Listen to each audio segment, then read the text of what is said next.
Hello friends, আসসালামু আলাইকুম। আমি নুসরাত জাহান ইচ্ছে। আজকে আমি তোমাদের শিখাবো how to multiple ways add zero before number in Microsoft Excel in Bangla. অর্থাৎ আজকে আমি তোমাদের শিখাবো কীভাবে আমরা আমাদের মাল্টিপলয়েসে নাম্বারের আগে জিরো ইউজ করতে পারি মাইক্রোসফট এক্সেলের মধ্যে। তাহলে চলো এখন আমরা কাজটা করি। তো কাজটা করার জন্য আমরা আমাদেরকে মিনিমাইজ করি। মিনিমাইজ করার পর এখন আমরা কাজটা করার জন্য আমরা আমাদের এমএস এক্সেল ওপেন করি। এমএস এক্সেল ওপেন করার পর কাজটা করার জন্য আমরা আমাদের পেজের সাইজটা একটু বড় করি। বেশ, পেজের সাইজটা বড় করার পর এখন কাজটা করার জন্য আমরা কি করব? তো কাজটা করার জন্য আমি ধরো এখানে আমি কোনো নাম্বার লিখতে চাইলে আমি যদি নাম্বারের আগে জিরো লিখে আমি কোনো সংখ্যা আমরা লিখে এন্টার দিলে কিন্তু এই যে আমরা এখানে জিরোটা চলে আসে, এই যে নাম্বারের আগে জিরোটা থাকে না। তো আনার জন্য আমি আমাদের যদি অ্যাপোস্ট্রোফি চাপ দেই অথবা আমরা সিঙ্গেল কোট চাপ দেই, এখানে যে আমাদের ডাবল কোটেশনের নিচে এটা চাপ দিয়ে আমরা ডাবল কোটেশন চাপ দিয়ে শিফট চাপ দিয়ে ডাবল কোটেশন হয়। তো আমরা শিফট চাপ দিয়ে এখানে ক্লিক করে আমাদের কিবোর্ডের মধ্যে শিফট চাপ দিয়ে আমাদের এই যে এখানে আমরা ডাবল কোটেশন আমরা শিফট চাপ দিয়ে ডাবল কোটেশন দিই, কিন্তু আমরা এটা হচ্ছে আমাদের ডাবল কোটেশনের নিচে আমাদের সিঙ্গেল কোড অথবা আমরা আমাদের এটাকে অ্যাপোস্ট্রোফি বলতে পারি।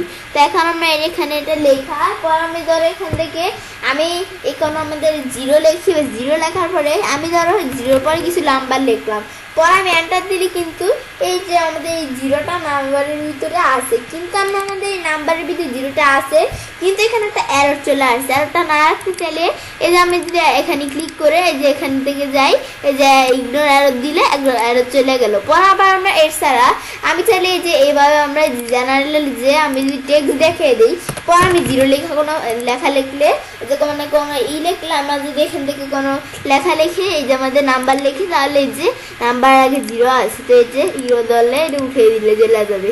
ব্যাস, এই বিষয়টা আমি তোমাদের দেখাইলাম। এই বিষয়টা দেখার পর আবার আমরা আরেকটা বিষয় করতে পারি। আমি ধরো কিছু নাম্বার লিখলাম, নাম্বারগুলো লেখার পর নাম্বারের আগে কিন্তু কোনো জিরো নাই, আমরা লিখি না। পরে আমি আমাদের যদি এটা লিখি, আমি যদি ইকুয়াল দিয়ে পরে আমি এখানে লিখি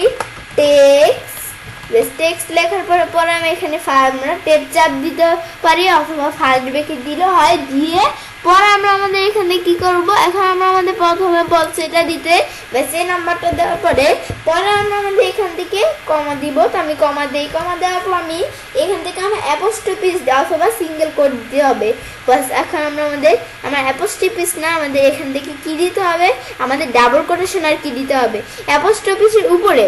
তো এখন আমরা আমাদের এটা আমরা এখান থেকে আমরা আমাদের অ্যাপোস্ট্রোফি অথবা সিঙ্গেল কোডের উপরে আমাদের যে ডাবল কোটেশন আছে এটা শিফট চাপ দিয়ে আমরা দিলাম।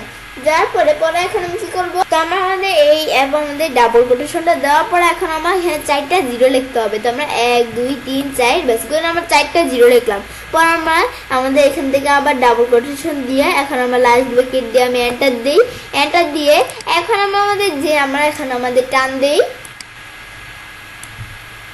বেশ, টান দেওয়ার পর আমরা যে নাম্বারগুলো আগে জিরো দেই না সেই নাম্বারগুলো আগে কিন্তু জিরো হয়ে গেছে। এই যে প্রত্যেকটা নাম্বারের আগে জিরো হয়ে গেছে। এভাবে আমরা এই ফাংশন ইউজ করে আমরা চাইলে নাম্বারের আগে আমরা এখানে জিরো দিতে পারি। পর আমরা আমাদের এখান থেকে কী করবো? এখন আমরা এভাবে জিরো দেওয়ার সিস্টেমটা দেখলাম। এছাড়া আমি যদি রেঞ্জ সিলেক্ট করে দিই, আমি ধরো কতটুকু রেঞ্জ সিলেক্ট করে দিলাম, দেওয়ার পরে আমরা ফরম্যাটে যাই, ফরম্যাট সেলে যাই। এখন আমরা যদি এদিকে আসি, এই যে আমরা কাস্টমার এসে এখান থেকে জেনারেল, তো জেনারেলের বদলে আমরা এখান থেকে আমি এই যে টাইপ, তো টাইপের মধ্যে আমরা কয়টা জিরো টাইপ করবো? আমি ধরে দিলাম 1 2 3 4 5 6 7। বেশ, 7টা জিরো দেওয়ার পর আমি ওকে দিই। ওকে দিলে এই রেঞ্জের মধ্যে কাজটা হয়েছে, আমাদের রেঞ্জের বাইরে কাজটা করতে পারবো না। এখন আমি যদি একটা জিরো দিয়ে কোনো নাম্বার লিখে এন্টার দিই, দেখো আমরা আমাদের আমরা আমাদের 7টা লিখছিলাম, তো 7টা জিরো।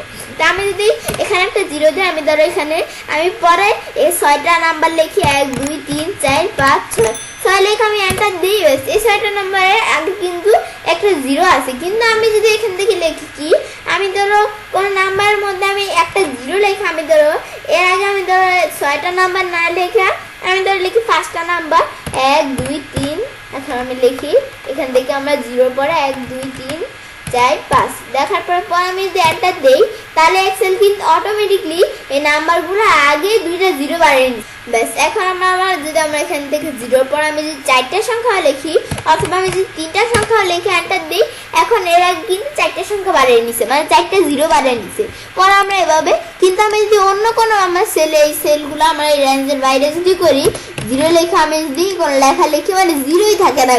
এখন আমরা আমাদের এখান থেকে আমরা জিরো লেখা যদি আমি 3টা লেখা লিখি, লেখা লিখে এন্টার দিই, মানে জিরোই নেই, মানে আমাদের রেঞ্জের বাইরে আমরা কাজটা করতে পারবো না, রেঞ্জের ভিতরেই কাজটা করতে হবে। এখন আমরা রেঞ্জ ছাড়া আমি চাইলে যদি পুরো কলমটাই করতে চাই, তাহলে সিলেক্ট করে মাউসের ডান বাটনে ক্লিক করো, ফরম্যাট সেলে যেতে পারি অথবা এই যে এখান থেকে ফরম্যাটে যাওয়া করতে পারি। একভাবে করে পরে যে কাস্টমে ক্লিক করে জেনারেলে বদলে কয়টা জিরো আমাদের 1 2 3 4 5 6, বাস 6টা জিরো দিয়ে আমি ওকে দিই। এখন আমি এই যে একটা দিয়ে 1 2 3 আমরা 3 4 5 দেওয়ার পর এখন আমরা এন্টার দিই, দেখছি যে জিরো এর আগে আমাদের লেখার আগে জিরোটা আছে। কিন্তু আমরা আবার যদি এখানে আমি 3টা লেখা লিখি, আমি যদি এখানে 3টা লেখা লিখি, লেখা পর আমি এখান থেকে কি করি, এই যে আমি সুন্দরভাবে লিখি, লেখার পর আমি এন্টার দেই, এই যে আমরা এর আগে অটোমেটিকলি 3টা জিরো বেরিয়ে নিছে। তো এখন আমরা আমাদের এভাবে বিষয়টা দেখলাম। ব্যাস এভাবে এই বিষয়টা দেখার পর আমরা বাইরে ক্লিক করি, ব্যাস আমরা এখানে 3টা লেখা লিখলে এই যে এর আগে অটোমেটিকলি এক্সেল 3টা আমাদের 3টা জিরো বেরিয়ে নিছে। ব্যাস পরে আমি এই বিষয়টা আমি ব্যাস আমাদের এভাবে বাড়িয়ে নিল। ব্যাস এই বিষয়টা আমি তোমাদের দেখাইলাম। ব্যাস এই বিষয়টা আমরা যখন দেখলাম, দেখার পরে আমি এই মাধ্যমে বিষয়টা দেখলাম, পর আমি ধরো একটু এদিকে আসি, ব্যাস এখন আমি একটু এদিকে আসি, ব্যাস আসার পর আমি ধরো এই মাধ্যম ছাড়াও আমি চাইলে আরেকটা মাধ্যমে জিরো ইউজ করতে পারি। আমি ধরো কয়টা নাম্বার লিখি, আমি ধরো এখানে কয়টা নাম্বার লিখি,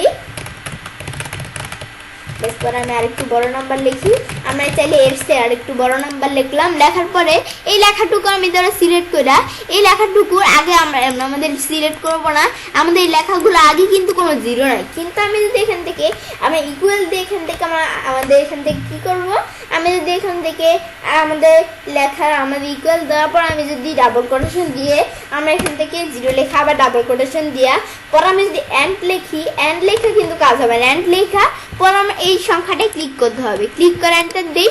পর আমি যদি যেভাবে আমরা কি বিষয়টা করি, এই যে আমরা এখান থেকে আমি যদি এভাবে সিলেক্ট করি, এই যেভাবে টান দিই, লেখাগুলো টান দিলে আমাদের সব লেখাগুলা আগে কিন্তু আমি দেখছি জিরো এসে পড়ছে, কিন্তু এখানে কিন্তু নাই, এখানে জিরো নাই, এখানে জিরো এসে পড়ছে ফাংশনের মধ্যে। তো আমরা চাইলে এটা আমাদের যেহেতু জিরো নাই, তো এই কলামটা আমরা মাউসের ডান বাটনে ক্লিক করে হাইট দিলে ব্যাস এবার এই বিষয়টা আমরা হাইট করতে পারি। ব্যাস এই যে আমাদের এভাবে আমরা জিরো ইউজ করতে পারি। ব্যাস এই বিষয়টা আমি তোমাদের দেখালাম। তো এবার আমি চাইলে কাজটা করতে পারি। এবার খুব সহজেই আমাদের মাল্টিপল ওএসে আমাদের লেখার আগে জিরো ইউজ করতে পারি আমাদের মাইক্রোসফট এক্সেলের মধ্যে। ফ্রেন্ডস, আমার আজকের এই ভিডিওটি যদি তোমাদের ভালো লেগে থাকে তাহলে আমার চ্যানেলটি সাবস্ক্রাইব, লাইক, কমেন্ট এবং সবার সাথে শেয়ার করবে।